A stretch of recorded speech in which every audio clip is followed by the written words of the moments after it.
Good evening. The Adelaide Football Club's new coach is told of his desire to take the chance he's been given after watching a mate die from cancer and almost losing his own life.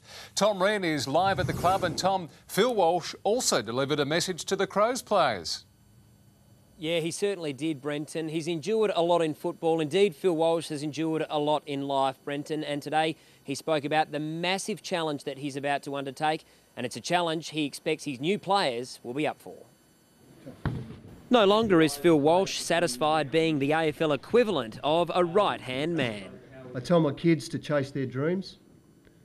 So I probably don't want to look back 70 years old and think what might have been. And two traumatic moments have steeled his resolve. In 2012, he almost died after being hit by a bus while holidaying in Peru.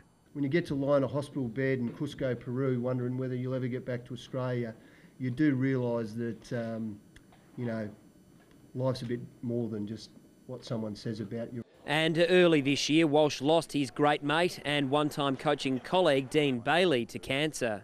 I just got a text message from Karen Bailey, made me quite emotional.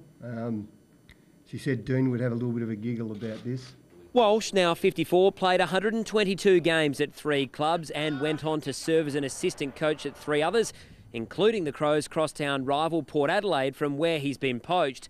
That decision dividing fans. Against it, to be honest, but we'll see what happens. Not an issue whatsoever. No, not at all. No, the best person for the job is the most important thing. But it's the internal critics who have claimed the last 3 Crows coaches, Gary Ayres, Neil Craig and most recently Brenton Sanderson, all sacked for apparently losing the players. The players haven't met their new boss yet, but today he delivered a very public message. What we're chasing is not individual success. We're chasing team success, and we'll be totally committed to that. Now, Walsh is yet to speak to the players in person, and that's because they're on holiday. He will endeavour to try and get them on the phone, all of them, in the next 48 hours. But Kate will have all the latest on this decision a little bit later in sport, where I'll have a good chat with Warren Treadray. Thank you, Rennie.